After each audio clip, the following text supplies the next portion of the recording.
Sir మీ పేరండి? నా పేరు తాడాల సత్యనారాయణమూర్తి. ఓకే అండి. ఇప్పుడున్న ప్రభుత్వ పరిపాలన విధానం ఏ విధంగా ఉంది సార్? సంతృప్తికరంగా ఉంది. అంటే సంక్షేమ కార్యక్రమాలన్నీ కూడా పుష్కలంగా అమలవుతున్నాయంటారా? ప్రభుత్వం నడపడానికి సంక్షేమ కార్యక్రమం అనేది ఒకటే ఎజెండా కాదు, అభివృద్ధి ముఖ్యం.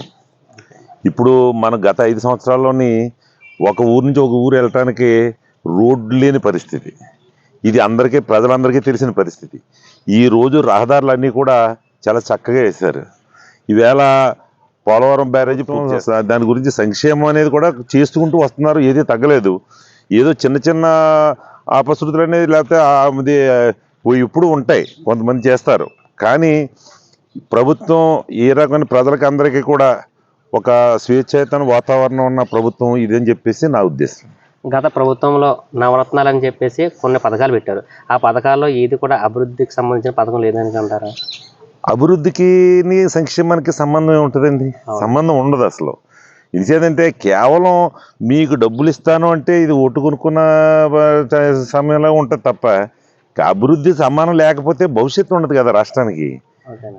ఈ ప్రభుత్వం ఆ ప్రభుత్వం అంటే ఎవరైనా ఏ ప్రభుత్వం అయినా ముందు ప్రజా సంక్షేమం అనేది అభివృద్ధితో ముడిపడి ఉంటుంది.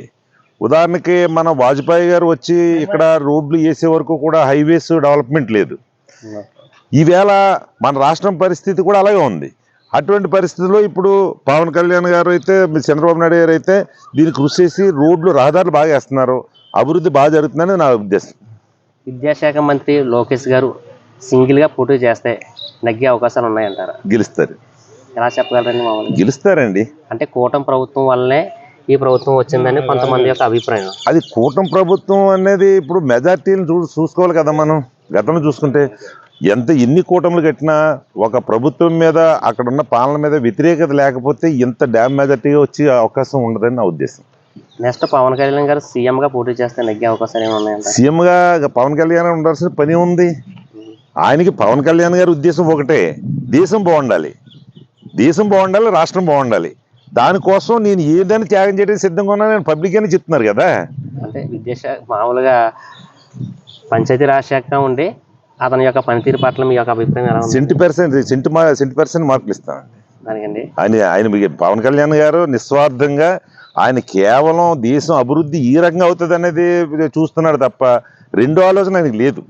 పదవి ముఖ్యం కాదు ఆయనకి. పంచాయతీ శాఖను అలా చేస్తే ఒకవేళ సీఎం అవుతే ఇంకా బాగా చేస్తారమ్మా? అవసరం లేదు. సీఎం అవసరం లేదు. అసలు పోటీ చేస్తారంటారా? అవసరం లేదు. నా ఉద్దేశం అంతే చెప్తున్నాను. ఇంకా కూలంకుశగా చెప్పడం వేరే. అవసరం లేదు, సీఎంగా అవసరం లేదు.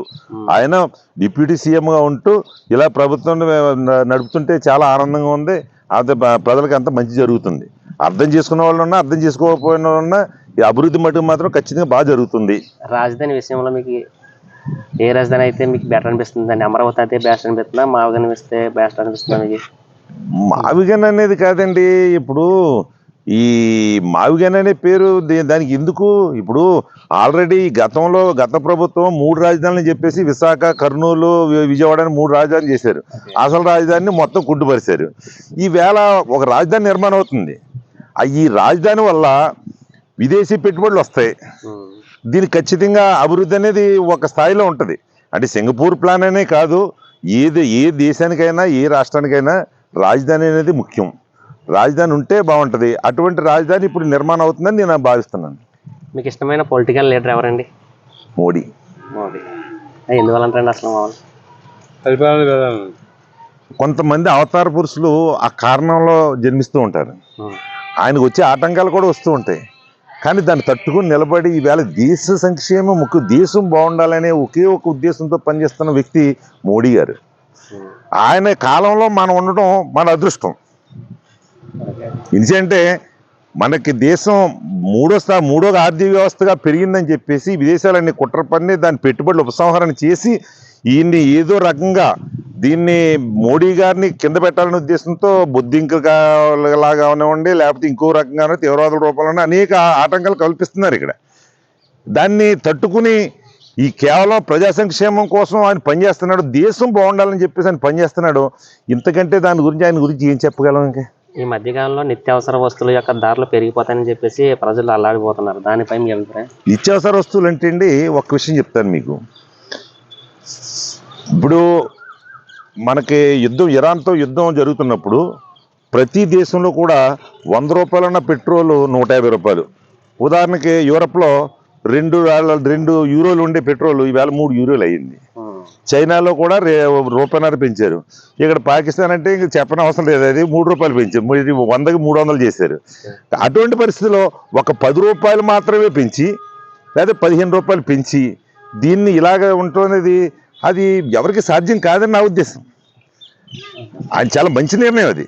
అది కూడా భరించలేకపోతే మన ఇప్పుడు నిత్యావసర వస్తువులు అంటారా, వాతావరణం అసమతుల్యం వల్ల ఈవేళ పంచదార దిగుమతి లేదు. దీనికోసం 10 లక్షల టన్నులు విదేశాల నుంచి దిగుమతి చేసుకుంటూ వస్తున్నారు. ఇప్పుడు రేపు అక్టోబర్ నెలలో మనకు పంచదార వస్తుంది. నిత్యావసర వస్తువులు ఇప్పుడు చాలా బాగున్నాయి, రీజనబుల్గానే ఉన్నాయి. దీని గురించి నేను అంటే ఇంతకంటే గడ్డు పరిస్థితులను ఎదుర్కోవాల్సిన దాని నుంచి మనం ఈ స్థాయిలో ఉన్నామని నా ఉద్దేశం.